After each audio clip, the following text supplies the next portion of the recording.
दोस्तों, जैसे हमने पहले चैप्टर में जो पहला लेक्चर था मेरा, उसमें हमने पोलराइजेशन पढ़ा था। तो हम जो दूसरा टॉपिक है हम इंटरफेरेंस स्टार्ट कर रहे हैं। ठीक है, तो इंटरफेरेंस से क्या है, जो प्रीवियस के 2 साल के पेपर हैं उनमें मैक्सिमम क्वेश्चन पूछे गए हैं। इससे मैक्सिमम 2 क्वेश्चन पूछे गए हैं और सदा पूछे जाएंगे। इंटरफेरेंस एक ऐसा टॉपिक है ना जिससे ऑलवेज क्वेश्चन पूछ सकते हैं। ठीक है, तो ये वाला जो टॉपिक होगा थोड़ा लंबा होगा, तो मैं इसको 2 पार्ट में बनाऊंगा। एक पार्ट 1 फिर पार्ट 2। पार्ट 1 में इसकी डेफिनेशन और इसका जो डेरिवेशन है और एक क्वेश्चन, और जो पार्ट 2 बनेगा उसमें मैक्सिमम 5 से 6 क्वेश्चन जो आ सकते हैं, इसे पूछ सकते हैं। उस टाइप के क्वेश्चन, टाइप ऑफ क्वेश्चन जो पूछ सकते हैं वो मैं आपको बताऊंगा। ठीक है, तो हम स्टार्ट करते हैं इंटरफेरेंस से। ठीक है, इंटरफेरेंस से स्टार्ट करते हैं। तो देखो, मैंने पहले दिन बताया था आपको, जो पहले लेक्चर में बताया था पोलराइजेशन बताया था। तो पोलराइजेशन में मैंने क्या बताया था, orientation of electric field, electromagnetic wave. Electromagnetic wave में जो इलेक्ट्रिक फील्ड का ओरिएंटेशन होता है वो कहलाता है पोलराइजेशन। ठीक है, और पोलराइजेशन 3 प्रकार का था, प्लेन पोलराइज्ड, सर्कुलरली पोलराइज्ड और इलिप्टिकली पोलराइज्ड। ठीक है, तो देखो, एक था प्लेन पोलराइज्ड लाइट, मतलब जब इलेक्ट्रिक फील्ड क्या होगा इलेक्ट्रोमैग्नेटिक वेव में ऑलवेज अलोंग अ लाइन, जैसे ये एक्स एक्सेस है, ये जैसे एक्स एक्सेस है। ठीक है, एक्स एक्सेस है, तो क्या होगा, इलेक्ट्रिक फील्ड की डायरेक्शन ऑलवेज इसी लाइन के अलोंग हो, या तो इसके पैरेलल हो या इसके एंटी पैरेलल हो। ठीक है, या जैसे ये वाई एक्सेस है, इलेक्ट्रिक फील्ड की डायरेक्शन या तो इसके अलोंग हो या इसके एंटी पैरेलल हो। ठीक है, इस टाइप से थी इलेक्ट्रिक फील्ड की direction always along a line, या उसके पैरेलल या उसके एंटी पैरेलल, मतलब इलेक्ट्रिक फील्ड की डायरेक्शन चेंज नहीं होगी। ठीक है, प्लेन पोलराइज्ड लाइट में इलेक्ट्रिक फील्ड की डायरेक्शन चेंज नहीं होती है। तो देखो, अब एक जब कोई प्लेन पोलराइज्ड लाइट है उसकी एक स्पेशल प्रॉपर्टी भी है। क्या होती है, जब 2 प्लेन पोलराइज्ड लाइट, ठीक है, 2 plane polarised light, plane polarised मतलब इलेक्ट्रिक फील्ड की direction always along a line. ठीक है, ऑलवेज अलोंग अ लाइन, जैसे either along X axis, either along Y axis, either along Z axis, या either एक line जो किसी प्लेन से पास होती है उसके अलोंग। ठीक है, तो देखो, 2 प्लेन पोलराइज्ड लाइट। दूसरी चीज देखो, having same direction of polarisation. देखो, having same direction of polarization, मतलब same direction of polarization means, देखो, सेम डायरेक्शन ऑफ पोलराइजेशन मतलब जो इलेक्ट्रिक फील्ड की डायरेक्शन होगी दोनों में सेम डायरेक्शन में होगी। जैसे दो वेव्स हैं उनमें जो इलेक्ट्रिक फील्ड की डायरेक्शन है दोनों में या एक्स एक्सेस में हो, या वाई एक्सेस में हो, या जेड एक्सेस में हो, ऑलवेज क्या होगा, सेम होगी। इलेक्ट्रिक फील्ड की डायरेक्शन दोनों में सेम होगी। ठीक है, 2 इलेक्ट्रोमैग्नेटिक वेव्स हो सकती हैं, उनमें जो इलेक्ट्रिक फील्ड की डायरेक्शन होगी सेम होगी, पहली चीज। दूसरी चीज, प्लेन पोलराइज्ड होगी। ठीक है, और उनके बीच का जो फेज डिफरेंस है वो क्या होना चाहिए, कांस्टेंट होना चाहिए, मतलब फेज में डिफरेंस वेरी नहीं करना चाहिए, फिक्स होना चाहिए। ठीक है, फिक्स, जैसे 90 degree, 0 degree, 180 degree, 45 degree fix होना चाहिए। ठीक है, अगर वो किसी रीजन में मिलती है, ठीक है, अब वो चल रही है किसी मीडियम में चल रही है, तो मीडियम में किसी पॉइंट पर मिल सकती है। ठीक है, तो जब वो किसी पॉइंट पर मिलती है तो उस रीजन में, इन रीजन ऑफ सुपरपोजिशन, जो इंटेंसिटी ऑफ वेव की जो इंटेंसिटी होती है, इंटेंसिटी वेव की होती है, किसी भी वेव की इंटेंसिटी होती है, उसी से हम बता सकते हैं कि कोई वेव कितनी इंटेंस है। Intensity of wave non uniformly distributed, मतलब जिस रीजन में वो चलेंगे, जैसे 2 वेव्स मिल गई, उसके बाद क्या करेंगे, जैसे ये एक प्लेन पोलराइज्ड लाइट ये है, ठीक है, दूसरी प्लेन पोलराइज्ड लाइट ये है, ये प्लेन पोलराइज्ड लाइट है। ठीक है, अगर हम जैसे सपोज इस वाले में इलेक्ट्रिक फील्ड की डायरेक्शन ऐसी है, इसमें भी इलेक्ट्रिक फील्ड की डायरेक्शन, ये देखो, ये इलेक्ट्रिक फील्ड की डायरेक्शन है, ये वेव है, क्योंकि वेव क्या होती है, इलेक्ट्रोमैग्नेटिक वेव, उसमें इलेक्ट्रिक फील्ड और मैग्नेटिक फील्ड होंगे एक दूसरे के परपेंडिकुलर, और वेव ऐसे चल रही है। ठीक है, अब देखो, अगर ये किसी पॉइंट इस रीजन पर मिल रही है, यहाँ मिल रही है, तो इस रीजन पर क्या होगा, अब क्या होंगी, 2 वेव मिल गई, फिर इन्होंने यहाँ से एक सिंगल वेव बनाएंगी,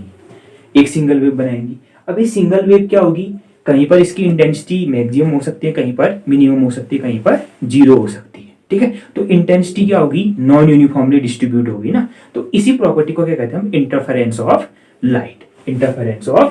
this is called interference of light. तो देखो, इंटरफेरेंस में क्या, प्लेन पोलराइज्ड लाइट पहली चीज, दूसरी चीज सेम डायरेक्शन ऑफ पोलराइजेशन, मतलब दोनों वेव्स होंगी जो, उनमें जो इलेक्ट्रिक फील्ड की डायरेक्शन होगी सेम होगी, या दोनों की एक्स एक्सेस के अलोंग हो, दोनों की माइनस एक्स एक्सेस, या दोनों की प्लस एक्स एक्सेस या माइनस वाई एक्सेस, या plus Z axis minus Z axis, और उनके बीच का फेज डिफरेंस कांस्टेंट होना चाहिए। मतलब जैसे एक वेव में इलेक्ट्रिक फील्ड ऐसे है और दूसरे वेव में इलेक्ट्रिक फील्ड ये देखो, फेज डिफरेंस कांस्टेंट है, देखो सब जीरो जीरो डिग्री का फेज डिफरेंस है, ठीक है। मतलब फेज डिफरेंस जैसे ऐसा है, ऐसे वेरी नहीं करना चाहिए, ठीक है। जैसे कहीं पर फेज डिफरेंस 0 हो, कहीं पर 90 डिग्री हो, कहीं पर 180 डिग्री हो, ऐसा नहीं हो। अगर फेज डिफरेंस 0 है तो पूरे में 0 रहना चाहिए, या 90 रहना चाहिए, या 180, कुछ भी रहना चाहिए, ठीक है। कांस्टेंट फेज डिफरेंस अगर वो सुपर इम्पोज करती है तो in region of superposition intensity of the wave get non uniformly distributed. तो इसी को हम क्या कहते हैं, इंटरफेरेंस ऑफ लाइट। तो देखो, ये देखो, मैंने कहा टू प्लेन पोलराइज लाइट, तो मैंने मान ली suppose let two plane polarise light, ठीक है। पहले आप इसको उतार लेना, इसको देख लो एक बार, ठीक है। ये है डेफिनेशन, ठीक है, ये डेफिनेशन होगी, इसके बाद में बताऊंगा आपको, ठीक है। देखो, two plane polarise light, same direction of polarisation, constant phase, superimpose करती है, मिलती है, तो उस रीजन में जहां मिल रही है इंटेंसिटी नॉन यूनिफॉर्मली डिस्ट्रीब्यूटेड, जिसे हम इंटरफेरेंस ऑफ लाइट कहते हैं, इंटरफेरेंस ऑफ लाइट कहते हैं, ठीक है। अब देखो, अगर ये डेफिनेशन आपने उतार लिया तो मैं आप इसको मिटा लेता हूँ, ठीक है। तो देखो डेफिनेशन में क्या बताया था, टू प्लेन पोलराइज लाइट ना, टू प्लेन पोलराइज लाइट। तो देखो, एक प्लेन पोलराइज लाइट E1, देखो A1 I cap sine KZ minus omega t, देखो प्लेन पोलराइज्ड है, देखो प्लेन पोलराइज्ड है, कैसे होगा मैंने आपको पहले टॉपिक में बताया पोलराइजेशन में, वहां से बताया। तो ये पहली वेव का एम्पलीट्यूड है, ये पहली वेव का एम्पलीट्यूड है, ठीक है। अब ये दूसरी प्लेन पोलराइज लाइट देखो, दूसरी प्लेन पोलराइज लाइट, उसका इलेक्ट्रिक फील्ड E2 बराबर A2 I cap sine KZ minus omega T plus phi. Two plane polarise light having same direction of polarisation, देखो आई कैप दोनों में इलेक्ट्रिक फील्ड की direction कहां की तरफ है, प्लस आई की तरफ है, ठीक है। और phase difference, constant phase difference, देखो पहली वाली में फेज डिफरेंस कितना है, देखो KZ minus omega T plus phi minus KZ minus omega T minus minus plus, देखो KZ minus omega T plus omega T, तो देखो ये दोनों कट गए, ये दोनों कट गए, तो फेज डिफरेंस कितना आया, फाई। तो कांस्टेंट फेज डिफरेंस, ठीक है, फाई इज अ कांस्टेंट, ठीक है। दूसरी चीज मैंने कहा था सुपर इम्पोज करती है, मतलब वो मिलती है, तो देख मिलेंगे तो मैथमेटिकली क्या होगा, हम रिजल्टेंट निकालेंगे E1 प्लस E2। तो देखो A1 I cap sine KZ minus omega T plus A2 I cap sine KZ minus omega T plus phi. देखो पहली वेव का एम्पलीट्यूड A1, दूसरी वेव का एम्पलीट्यूड A2, और इन दोनों के बीच का फेज डिफरेंस फाई, ठीक है। अब देखो फिर ये तो ठीक है, इसको मैं खोल देता हूँ, देखो इसको मैंने KZ माइनस ओमेगा टी को x मान लिया और y को फाई। तो देखो साइन x प्लस वाई, तो sine x cos y plus cos x sine y। तो देखो E is equal to A1 I cap sine KZ minus omega T plus, देखो इसमें A2 आई कैप ब्रैकेट में, देखो sine x को माना है KZ माइनस ओमेगा टी, तो sine KZ minus omega T sine x cos y cos phi, ठीक है, प्लस, ठीक है, plus sine x cos y plus cos x cos KZ minus omega T cos KZ minus omega T sine phi, sine y ना, तो y की जगह phi, तो sign y, ठीक है, ये हो गया। अब ये चीज देखो, इसको मैं अगर ब्रैकेट हटाऊंगा तो देखो E कैप बराबर A1 I cap sine KZ minus omega t, ठीक है, KZ minus omega T plus A2 I cap sine KZ minus omega T into cos phi plus A2 I cap इसके साथ भी जाएगा, तो A2 I cap cos KZ minus omega T into sine y, ठीक है। देखो A2 आई को मैंने ब्रैकेट खोल के अंदर भेज दिया। अब ये देखो साइन KZ माइनस आएगा टी, देख I cap sine KZ minus omega t, I cap sine KZ minus omega t, इन दोनों में कॉमन है, इसको मैं कॉमन ले लूंगा, ठीक है, दोनों में कॉमन है, अलग कर लूंगा, ठीक है। तो देखो अब इतना उतार लो, फिर ऊपर जाना, ठीक है, ठीक है। देखो I cap sine KZ minus omega T plus A2 I cap sine KZ minus omega t common है ना, इसको कॉमन ले लेंगे, ठीक है, उतार लिए। हो सके तो वीडियो को पॉज करके आप उतार सकते हैं इसे, ये इंपॉर्टेंट है, ठीक है, ये इंपॉर्टेंट नहीं, इसका फॉर्मूला इंपॉर्टेंट है, तो फॉर्मूला कैसे है वो बता रहा हूं आपको, ठीक है। तो देखो, ठीक है, तो देखो ई वेक्टर बराबर आई कैप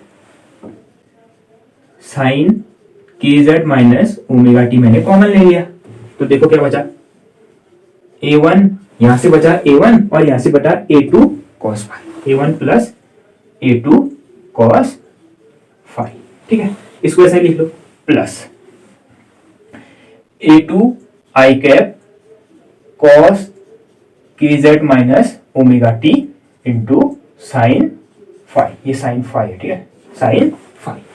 अभी देखो A1 amplitude constant, A2 constant, cos phi, phi constant तो cos फाई भी कांस्टेंट होगा, A2 कांस्टेंट, साइन फाई, क्योंकि फाई कांस्टेंट ना तो साइन फाई भी कांस्टेंट है ना, तो इसको ऐसे लिखते हैं, ई कैप बराबर I cap A1 plus A2 cos phi into sine के Z minus omega T plus A2 I cap sine phi, ये आई कैप को पहले लिख लेते, sine phi cos K Z minus omega t, ठीक है। तो देखो A1 plus A2 cos phi constant, A2 sine phi constant ना, इसको हम कुछ एज्यूम कर लेते हैं, ठीक है, ये उतार जाएगा ना, इसको मैं मिटा देता हूँ, ठीक है।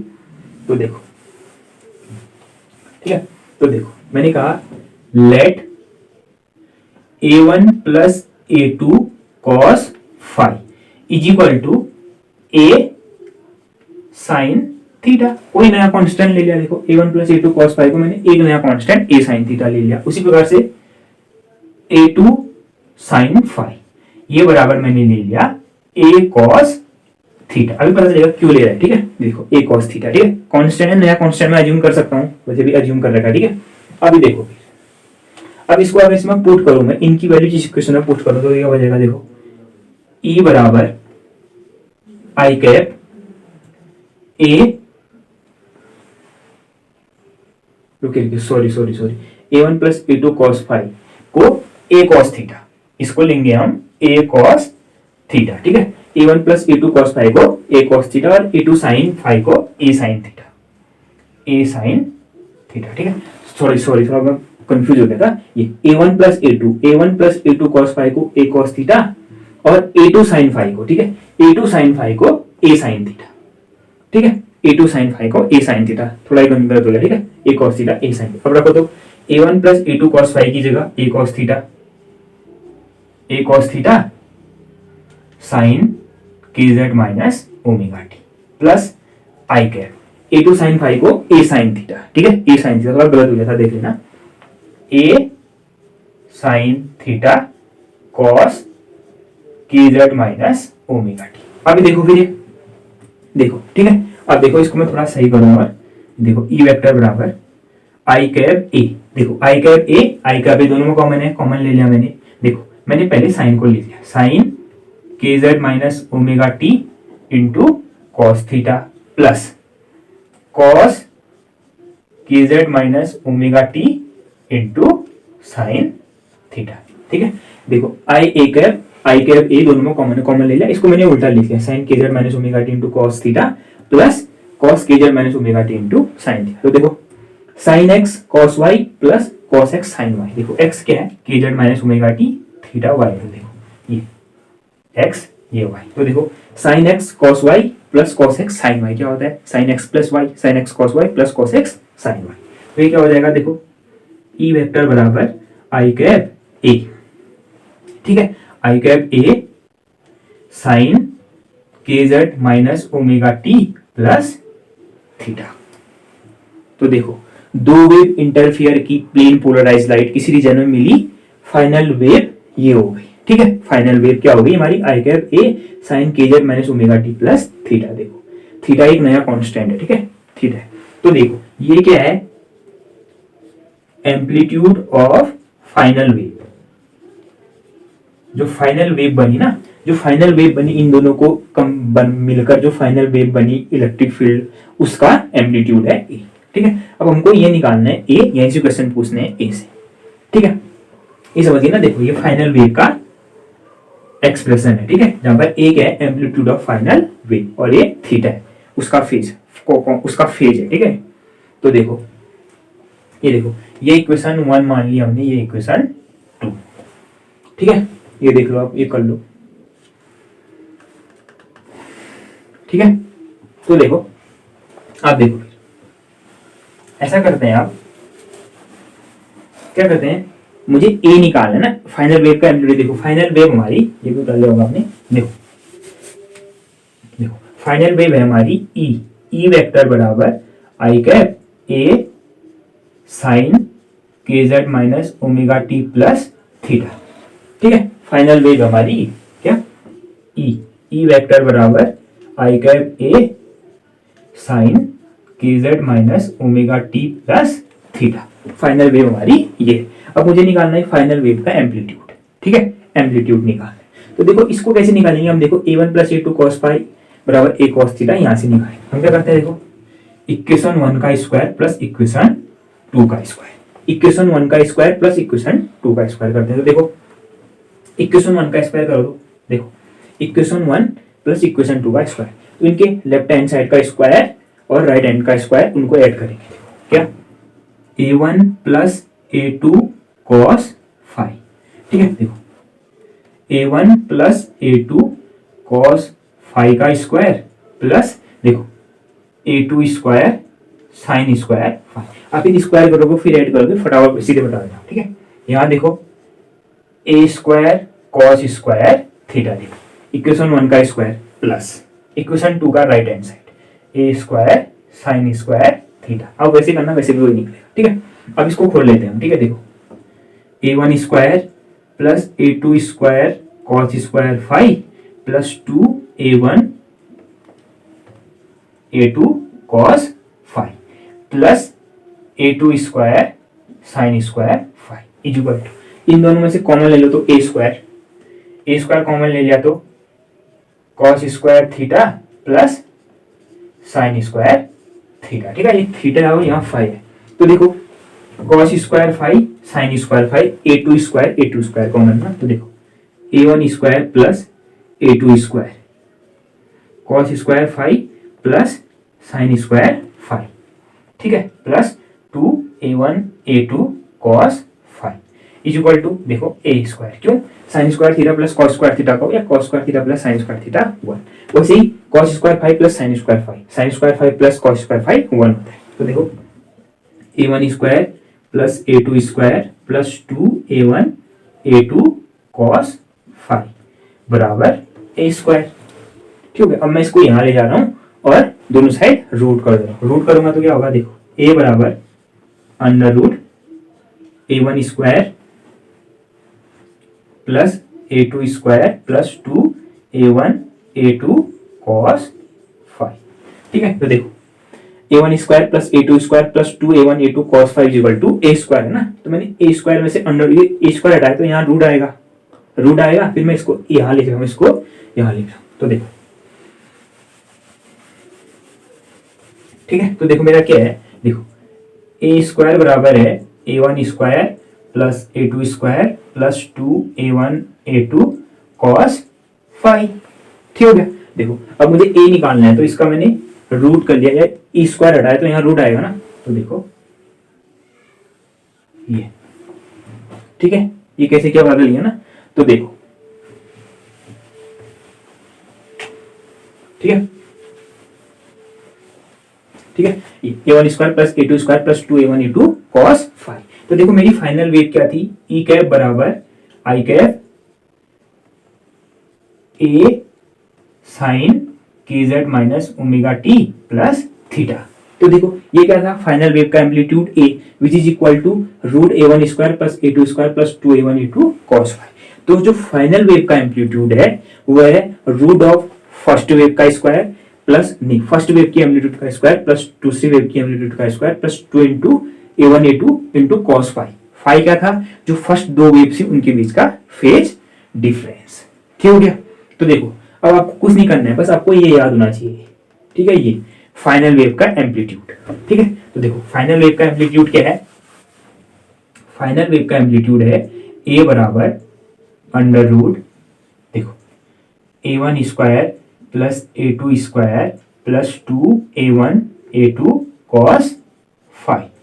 a1 square plus a2 square plus 2a1 a2 cos phi. तो मैंने क्या कहा था, देखो ये फाइनल वेव का एम्पलीट्यूड। तो प्लेन इंटरफेरेंस की डेफिनेशन क्या थी, two plane polarised light having same direction of polarisation constant phase superimpose करते हैं किसी रीजन में, तो उस रीजन में इंटेंसिटी नॉन यूनिफॉर्मली डिस्ट्रीब्यूटेड, कहीं पर इंटेंसिटी कम कहीं पर ज्यादा, ठीक है, या कहीं पर जीरो। तो यही इंटरफेरेंस। तो देखो पहले हमने एम्पलीट्यूड निकाल लिया, ठीक है, फाइनल वेव का एम्पलीट्यूड। अब देखो फाइनल वेव का एम्पलीट्यूड किस किस पर डिपेंड कर रहा है, दोनों वेव के एम्पलीट्यूड पर और उनके बीच के फेज डिफरेंस पर। तो देखो वेव्स के एम्पलीट्यूड तो कांस्टेंट रहेंगे, जैसे फर्स्ट वेव का एम्पलीट्यूड 1, दूसरे का 2, या दूसरे का 1, तीसरे का ये। लेकिन फेज डिफरेंस जीरो भी हो सकता है, 90, 120, 45 डिग्री कुछ भी हो सकता है, ठीक है। तो देखो अभी बताओ cos फाई है ना, cos फाई देखो cos फाई की मैक्सिमम वैल्यू होती है +1 और मिनिमम वैल्यू होती है -1। cos फाई -1 से +1 तो वेरी करता है, ठीक है। जैसे साइन की वैल्यू होती है 0 से 1, साइन की वैल्यू 0 से 1, cos फाई +1 से -1 से +1, -1 से +1 तक इसकी वैल्यू होती है, मैक्सिमम वैल्यू होती है +1, मिनिमम वैल्यू होती है -1 cos फाई। तो देखो अभी बताओ ये कांस्टेंट इस पर डिपेंडेंट कर रहे हैं।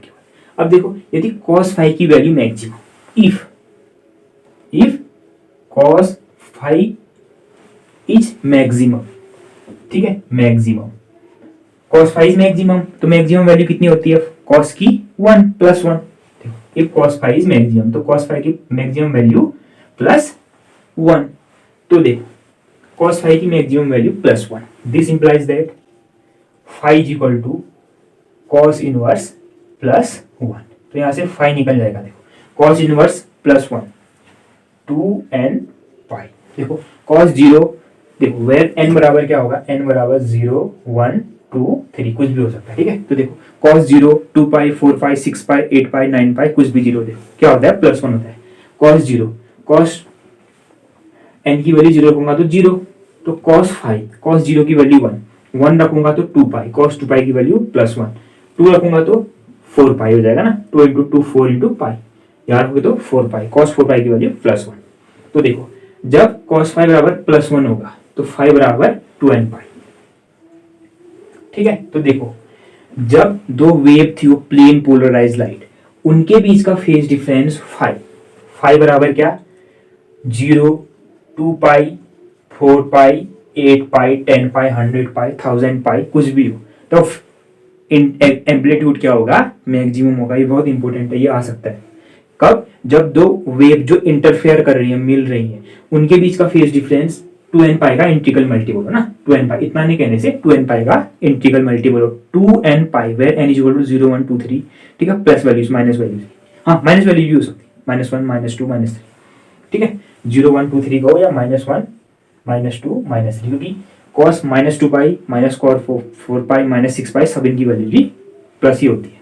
तो देखो जब उन वेव के बीच का फेज डिफरेंस 2n पाई का इंटरवल मल्टीपल हो, जहां n इज इक्वल टू 0 +1 -1 -2 +3 +5 कुछ भी हो, तब amplitude of the final wave क्या होगा, मैक्सिमम होगा, ठीक है। तो देखो if cos phi is equal to maximum then a की वैल्यू भी क्या होगी, मैक्सिमम, जो फाइनल वेव का एम्पलीट्यूड होगा वो भी मैक्सिमम होगा। तो cos फाई की वैल्यू +1 रखोगे तो क्या बन जाएगा, देखो a1 square plus a2 square plus 2a1 a2 बराबर देखो √a1 प्लस a2 का होल स्क्वायर। तो देखो √a1 a2 का होल स्क्वायर है, स्क्वायर और रूट कर गए तो क्या होगा a1 प्लस a2। तो देखो क्या होगा, जो दो वेव इंटरफेयर कर रही होंगी उनके बीच का जो मैक्सिमम एम्पलीट्यूड होगा, उनका जो फाइनल वेव होगी इंटरफेयर करके, उसका मैक्सिमम एम्पलीट्यूड कितना होगा, a1 प्लस a2। ये सबसे इंपॉर्टेंट है।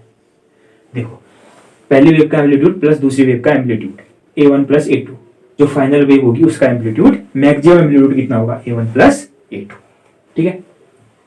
ये इंपॉर्टेंट है, इसको याद कर लेना, ये तो गांठ बात के याद कर लो। ये फेज डिफरेंस जब 2n पाई का इंटीग्रल मल्टीपल होगा where n is equal to 0 1 2 3 +1 -1 -2 -3 कुछ भी हो, तब क्या होगा, जो रिजल्टेंट वेव होगी उसका एम्पलीट्यूड मैक्सिमम होगा, ठीक है, मैक्सिमम होगा। और मैक्सिमम एम्पलीट्यूड कितना होगा, इतना, पहली वेव का एम्पलीट्यूड प्लस दूसरी वेव का एम्पलीट्यूड का सम, ठीक है। इसको कर लो, ठीक है, ये याद रखना, ठीक है। अब देखो फिर ये कर लिया, तो अब देखो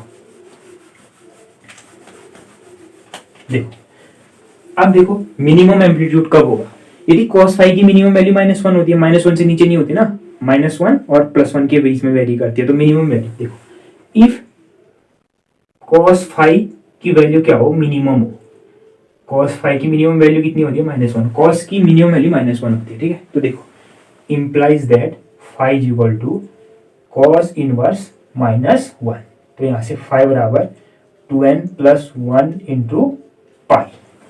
2n+, देखो मैक्सिमम होने के लिए 2n पाई था, यहाँ 2n+1 इंटू पाई। ये देखो वेर n बराबर 0 1 2 3, देखो 0 रखूंगा तो मैं क्या बनेगा, 5 बराबर पाई। कॉस पाई की वैल्यू -1। अगर मैं n बराबर 1 रखूं तो 5 बराबर, देखो n बराबर 1 रखूंगा तो 2 इंटू 1 2 + 1 3 पाई। कॉस 3 पाई की वैल्यू -1। मैं 2 रखूंगा तो देखो n बराबर 2 इंटू 2 4 + 1 5 पाई। कॉस 5 पाई की वैल्यू -1।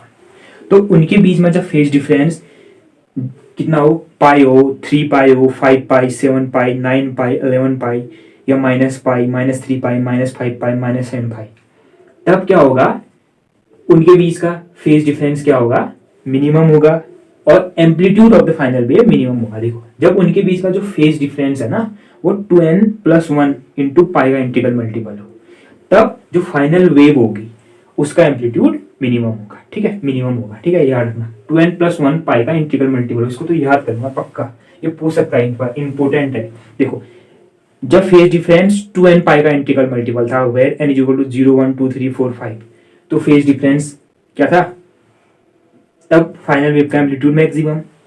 जब दो वेव्स जो इंटरफेयर कर रही है उनके बीच का phase difference 2n+1 into pi, देखो 2n+1 इंटू पाई का इंटीग्रल मल्टीपल, जहां n 0 1 2 3 -1 -2 -3, ठीक है, तब फाइनल वेव का एम्पलीट्यूड मिनिमम होगा। देखो cos फाई की वैल्यू मिनिमम है ना, तो मिनिमम ये भी तो मिनिमम होगा।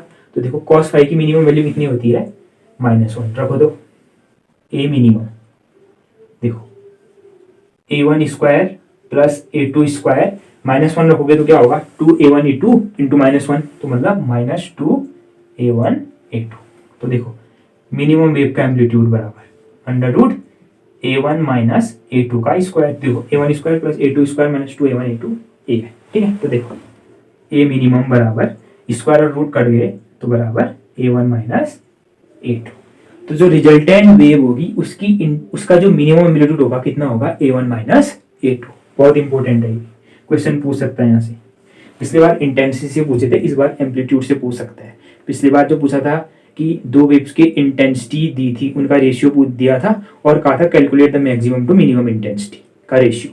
इस बार पूछ सकता है दो वेव्स के रेशियो पूछ सकते हैं, दिए होंगे उनके एम्पलीट्यूड के रेशियो दिए होंगे, calculate maximum to minimum amplitude का रेशियो। मैं क्वेश्चन कराऊंगा, ठीक है। तो देखो मिनिमम एम्पलीट्यूड दिस और मैक्सिमम एम्पलीट्यूड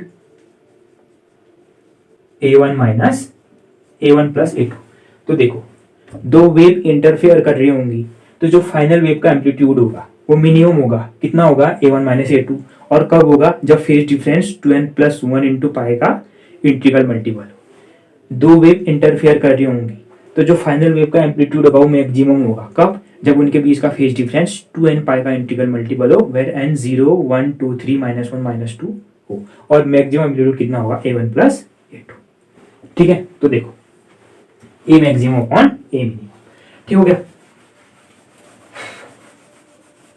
ठीक है, ये हो गया। तो देखो maximum amplitude a1 plus a2, ये याद रखना, minimum amplitude a1 minus a2, ठीक हो गया। इनका रेशियो देखो a maximum upon a minimum, a1 plus a2 into a1 minus a2, ठीक है। किसी को भी पहला किसी को भी दूसरा मान लो, उसमें कोई वो नहीं होगा, ठीक है। अब देखो मैं दोनों में से अगर मैं a2 कॉमन ले लूंगा तो a2 a1 upon a2 plus 1 upon a2 common ले लिया तो a1 अपॉन a2 माइनस 1। तो देखो a maximum upon a minimum is equal to a2 से a2 कट गए, a1 upon a2 minus 1 divided by a1 upon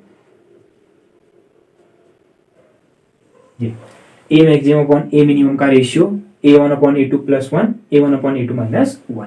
तो देखो दो वेव उनके एम्पलीट्यूड के रेशियो दिए होंगे आपको, 1:2 में है, calculate the ratio of maximum to minimum amplitude, ये सीधे फॉर्मूला। ये आप इसको याद करो या इसको याद करो, एक फॉर्मूला तो याद करना ही पड़ेगा आपको, ठीक है। ये हो गया, ठीक है, ए मैक्सिमम अपॉन ए मिनिमम। अब दूसरी चीज देखो, एक इंपॉर्टेंट चीज बता रहा हूं आपको मैं। देखो क्या होता है, किसी भी वेव का ना, जैसे हमने क्या कहा था, प्लेन पोलराइज्ड लाइट थी ना, प्लेन पोलराइज्ड लाइट थी। तो देख, किसी प्लेन पोलराइज्ड लाइट की जो इंटेंसिटी होती है ना, वो होती है half epsilon not E square into V. देखो, half epsilon not E square into V, कोई भी प्लेन वेव होगी ना, उसकी इंटेंसिटी यही होती है। तो देखो 1/2 constant, epsilon not constant, speed of light constant, ठीक है। वेव भी तो है electromagnetic wave, speed constant, light की स्पीड से चलती है। तो इसका मतलब, अब देखो ई क्या है, देखो इलेक्ट्रिक फील्ड है ना, जो इलेक्ट्रिक फील्ड ये ई बराबर ई नॉट साइन के जेड माइनस ओमेगा टी। जो ई स्क्वायर है ये एम्पलीट्यूड है, ये E not square, half epsilon not E square into E not square into we.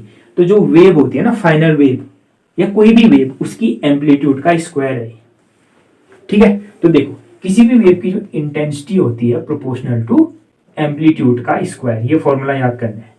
एक तो एम्पलीट्यूड और दूसरा इंटेंसिटी प्रोपोर्शनल टू एम्पलीट्यूड का स्क्वायर, ठीक है। ये कांस्टेंट, तो इंटेंसिटी किस पर डिपेंड कर रही है, एम्पलीट्यूड। कोई भी वेव, जैसे पहली वेव है ना, उसकी उसका एम्पलीट्यूड दिया होगा, उसके एम्पलीट्यूड का स्क्वायर।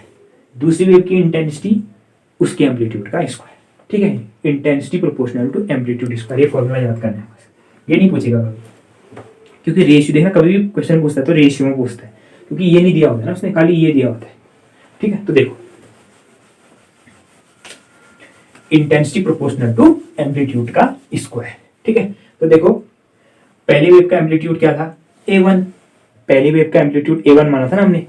मैंने कहा पहली वेव का इंटेंसिटी i1 थी, पहली वेव जो प्लेन पोलराइज थी। तो देखो i1 प्रोपोर्शनल टू a1 का स्क्वायर, पहली वेव की इंटेंसिटी प्रोपोर्शनल टू पहली वेव का एम्पलीट्यूड। दूसरी वेव की इंटेंसिटी मैंने क्या मानी थी, a2, इसकी इंटेंसिटी i2 मान ली मैंने, ठीक है, i2 मान ली। तो देखो, दूसरी वेव की इंटेंसिटी प्रोपोर्शनल टू a2 का स्क्वायर, दूसरी वेव की इंटेंसिटी का स्क्वायर। और इस प्रकार से फाइनल वेव की इंटेंसिटी a मानी थी, तो मैंने कहा फाइनल वेव की इंटेंसिटी i मान ली, जो रिजल्टेंट बन रही थी कैपिटल A साइन के Z minus omega T plus theta, ठीक है। तो देखो, फाइनल वेव की intensity proportional to final wave की एम्पलीट्यूड का स्क्वायर, ठीक हो गया। अब देखो, फाइनल वेव की intensity proportional to final wave के एम्पलीट्यूड का स्क्वायर, ठीक है। तो देखो, अब देखो, फाइनल वेव का एम्पलीट्यूड मैक्सिमम था, मैक्सिमम कितना है, ए मैक्सिमम है बराबर a1 प्लस a2, और मिनिमम एम्पलीट्यूड कितना है फाइनल वेव का, a1 माइनस a2, ठीक है, a1 माइनस a2। तो देखो, इंटेंसिटी प्रोपोर्शनल टू एम्पलीट्यूड का स्क्वायर है। इंटेंसिटी किसके प्रोपोर्शनल है, एम्पलीट्यूड के स्क्वायर के प्रोपोर्शनल ना। तो देखो, अगर फाइनल वेव का एम्पलीट्यूड मैक्सिमम होगा तो इंटेंसिटी तो मैक्सिमम होगी ना, क्योंकि डायरेक्टली प्रोपोर्शनल है। देखो, तो देखो, फाइनल वेव की इंटेंसिटी जो मैक्सिमम इंटेंसिटी होगी प्रोपोर्शनल टू फाइनल जो मैक्सिमम एम्पलीट्यूड होगा उसका स्क्वायर, ये ए मैक्सिमम का स्क्वायर। देखो देखो ना, इंटेंसिटी एम्पलीट्यूड के डायरेक्टली प्रोपोर्शनल है, एम्पलीट्यूड मैक्सिमम तो इंटेंसिटी मैक्सिमम, एम्पलीट्यूड मिनिमम तो इंटेंसिटी भी मिनिमम। तो देखो, फाइनल वेव की इंटेंसिटी मैक्सिमम होगी जब फाइनल वेव का एम्पलीट्यूड भी मैक्सिमम होगा, तो ए मैक्सिमम का स्क्वायर, ये बहुत इंपॉर्टेंट है। देखो, और फाइनल वेव की intensity minimum proportional to final wave का जो मिनिमम एम्पलीट्यूड था उसका स्क्वायर। देखो, maximum minimum, maximum intensity proportional to maximum amplitude का square, minimum intensity proportional to minimum amplitude का स्क्वायर। अगर इन दोनों को मैं डिवाइड करूंगा, इक्वेशन 1 और इक्वेशन 2 को मैंने डिवाइड कर दिया, तो डिवाइड करने पर क्या होता है, कभी भी प्रोपोर्शनलिटी कांस्टेंट हट जाते हैं। कभी भी क्या होता है, सिमिलर चीज का वो करते हैं ना, रेशियो निकालते तो हट जाते हैं। तो देखो, I maximum upon I minimum बराबर a1 प्लस a2 का स्क्वायर, नहीं, देखो, a maximum upon a minimum का होल स्क्वायर। देखो, a maximum upon square, square है ना, एक साथ ले लिया। तो देखो, कभी ऐसा आ सकता है क्वेश्चन, दो वेव्स हैं वो इंटरफेयर कर रही है, तो जो ratio of maximum to minimum amplitude का रेशियो है वो दिया होगा, calculate the ratio of maximum to minimum intensity, ये पूछ सकता है। देखो ratio of maximum to minimum intensity बराबर ratio of maximum to minimum amplitude का स्क्वायर, या कभी क्या दिया होगा, मैक्सिमम और मिनिमम इंटेंसिटी का रेशियो दिया होगा, calculate the ratio of maximum to minimum amplitude. तो देखो A maximum upon A minimum का स्क्वायर बराबर I maximum upon I minimum, तो A maximum upon A minimum बराबर under root I maximum upon I minimum. ये formula ये बहुत important है, ए के फॉर्मूला बहुत इंपॉर्टेंट है, I maximum upon I minimum is equal to A maximum upon A minimum. ठीक है, ये फाइनल वेव की इंटेंसिटीज है, ये उनके एम्पलीट्यूड। ठीक हो गया। अब देखो तो देखो एक तो क्या है, I maximum proportional to A maximum का स्क्वायर है ना। अब ए मैक्सिमम कितना है, a1 प्लस a2, तो देखो I maximum proportional to a1 plus a2 का स्क्वायर, देखो ना, क्योंकि ए मैक्सिमम कितना है a1 प्लस a2 उसका स्क्वायर। उसी प्रकार से I minimum proportional to A minimum, देखो फाइनल वेव की intensity minimum proportional to final wave का जो एम्पलीट्यूड मिनिमम का स्क्वायर। तो देखो I minimum proportional to a1 minus a2 का स्क्वायर, ये देखो ये इक्वेशन 1 ये इक्वेशन 2। आई मैक्सिमम का स्क्वायर a1 प्लस a2, ठीक है। देखो ए मैक्सिमम है, ए मैक्सिमम बराबर a1 प्लस a2, ए मिनिमम बराबर a1 माइनस a2। अब डिवाइड करो तो आई मैक्सिमम अपॉन आई मिनिमम बराबर a1 plus a2 upon a1 minus a2 का स्क्वायर। ये बहुत इंपॉर्टेंट क्वेश्चन है। देखो I maximum upon I minimum, तो देखो दो वेव है उनके एम्पलीट्यूड के रेशियो दिया होगा a1 a2 या a2 a1, calculate the ratio of maximum to minimum intensity. यहाँ से ये फॉर्मूला सीधे याद होना चाहिए, आप प्रैक्टिस करोगे ना 2-3 बार फटाफट याद हो जाएंगे आपको। ठीक है, तो देखो I maximum upon I minimum बराबर ए मैक्सिमम अपॉन ए मिनिमम का स्क्वायर। अब ए मैक्सिमम बराबर होता है a1 प्लस a2, ए मिनिमम a1 माइनस a2, तो आई मैक्सिमम अपॉन आई मिनिमम बराबर a1 plus a2 upon a1 minus a2 का होल स्क्वायर। ठीक हो गया, ये फॉर्मूला भी बहुत इंपॉर्टेंट है। ठीक है, ये फॉर्मूला भी इंपॉर्टेंट है। ठीक है, अब देखो लास्ट फॉर्मूला जिससे, ठीक है, जो मैं लास्ट फॉर्मूला बना इससे पिछले साल क्वेश्चन आया हुआ था इस वाले फॉर्मूले से। देखो आपको पता है I maximum upon I minimum बराबर a1 plus a2 upon a1 minus a2 का होल स्क्वायर है।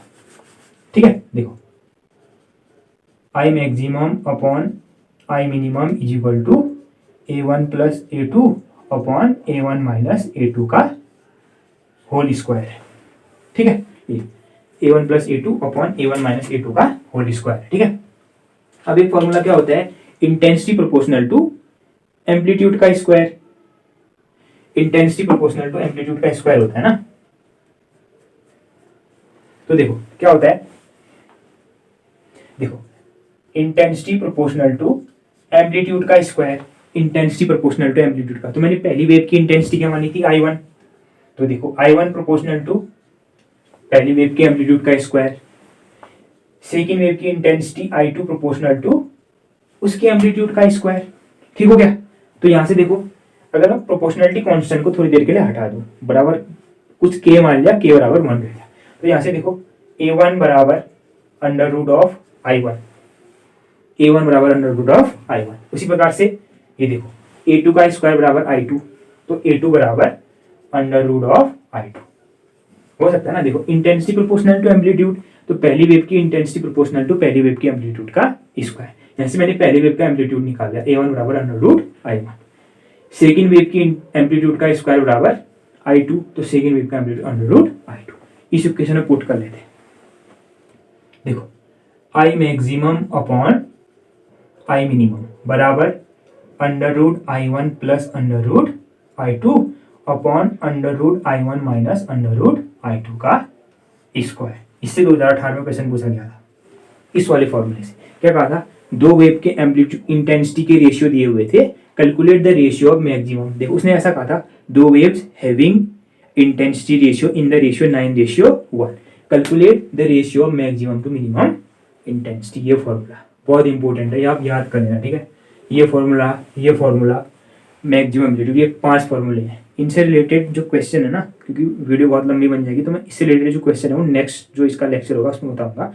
कम से कम 6 टाइप क्वेश्चन, इससे भी तीनों से जो क्वेश्चन आ सकते हैं, और डेफिनेटली क्वेश्चन 100% आएगा। ठीक है, ये फॉर्मूले याद रखना। ठीक है, I maximum upon I minimum बराबर √I1 plus √I2 upon √I1 minus √I2। Basically क्या होगा ना, जो जिस टाइप से क्वेश्चन दिया होता है वैसा ही फॉर्मूला। क्वेश्चन में जैसे इंटेंसिटी दी है तो मुझे अब इंटेंसिटी के रेशो में आपको फॉर्मूला याद होना चाहिए। एम्पलीट्यूड दिया है तो एम्पलीट्यूड के टर्म्स में आपको फॉर्मूले याद होने चाहिए। ठीक है, दूसरे चैप्टर में इनको थोड़ा मैं रिवाइज कराऊंगा। ठीक है, देखो इंटेंसिटी एम्पलीट्यूड का स्क्वायर प्रोपोर्शनल, तो पहली वेव की इंटेंसिटी प्रोपोर्शनल टू पहली वेव का एम्पलीट्यूड का स्क्वायर। I2 प्रोपोर्शन देखो, ठीक है, उसी प्रकार से दूसरी वेव की इंटेंसिटी प्रोपोर्शनल टू दूसरी वेव का एम्पलीट्यूड का स्क्वायर। तो देखो यहाँ से मैंने A1 निकाल दिया, A1 बराबर √I1, A2 बराबर √I2, इस इक्वेशन में फॉल पुट कर दिया। देखो ये फॉर्मूले याद करना, आंख बंद करके कान बंद करके याद करना। क्वेश्चन पिछले बार आया था इससे, ये वाला पेपर, इस बार इससे पूछ सकता है। ठीक है, तो ओके, थैंक यू। मैं दूसरे क्वेश्चन आपको इसके क्वेश्चन सेकेंड लेक्चर में कराऊंगा।